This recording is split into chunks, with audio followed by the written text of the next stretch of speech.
Hi guys, today I'm going to give you a simple little drill. It's going to help you understand the movements of a golf swing. It's basically, if you want to swing the club correctly, we just have to coordinate the body. So this is a good little move to practice.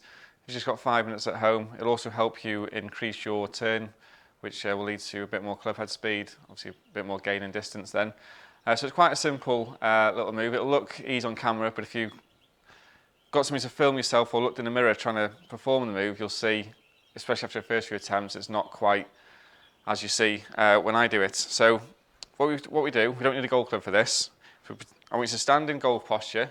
So I want you to pretend we've got a club in our hands. So we don't do this stood up, we're going to do it in good golf posture. So from the side, you can see I'm in good golf posture there. Okay, so from there, I want you to put your hands across your shoulders. What we're going to do is practice our backswing now. So the backswing is quite a simple move. All I'm looking to do is turn my upper body as much as I can against my lower half. So like this. So a nice shoulder turn. That's the most I can go today. Obviously, my left knee kicks in slightly towards the ball. It happened because I'm shifting my weight to the inside of my right foot on the way back. But all I'm trying to physically concentrate on doing is just purely turning my shoulders. My hips are going to go slightly, but I'm trying to resist them. I don't want to be turning my shoulders and hips together like this. There's no power in that golf swing at all.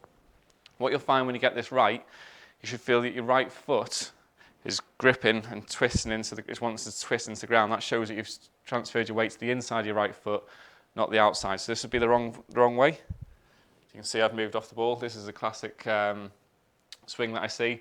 Now and again, people try to get the club further back in the backswing. What they end up doing is the whole body goes with it. Again, that causes loss of power and certainly a loss of consistency with strike. So quite simply, so again, it's a good thing to practice in the mirror. So if you just look at yourself in the mirror, you can see if you move off the golf ball, if you do that, so you can just try and stay in that one point, just practice turning your shoulders. So that's how the backswing works. It's just a simple turn here.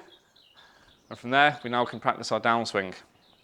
So from a good position here, the first move that I want to be looking to make is not with my shoulders going this way, it's actually from my hip shifting towards target. So basically I'm transferring my weight from right to left in a simple move. So in slow motion it looks like this. I'll explain it a little bit better. So I've turned into a good position here. From there, I've now bumped there. So I've transferred pretty much all my weight from right to left.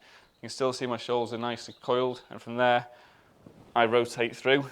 And you can see I end up nicely balanced on my left-hand side.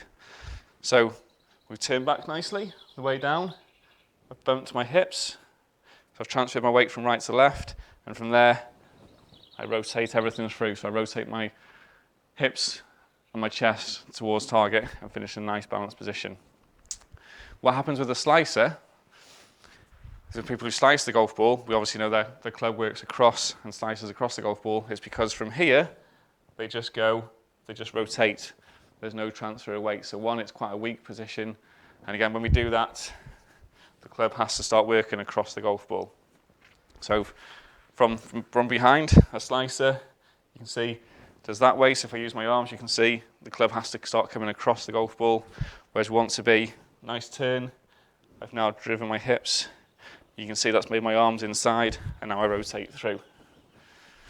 So if you want to have a few goes of getting used to that, and again, if you can film yourself, this is obviously, I'll do it one in full motion, we're trying to get to this. This is our goal. Turn, drive through. That's how simple the body works during a golf swing. There's no big movements going on. I'm just simply turning my shoulders as much as I can the way back, and now I'm driving through. Just practicing that, you're getting a better understanding of how the body works with the golf swing. Makes it much more simpler instead of thinking about all these little tiny movements that you often hear or read about. Okay, so I just want you to have lots of goes at that. And again, when we talk about helping you increase your turn, if you want to get a bit more flexible, so when we turn back, when I hold it for a few seconds, you're feeling a bit of tension in your back. Again, you should be feeling your right foot gripping into the ground. That shows you've done it correctly. If you're not feeling any tension in your inside of your right leg, your foot's not gripping into the ground, it means that you're transferring your weight to the outside of your foot. So again, that'll happen because you're swaying off the golf ball. So again, you'll see that my head hardly moves on the way back. And from there, I can nicely drive through. Okay, so give that a go. Let me know how you get on.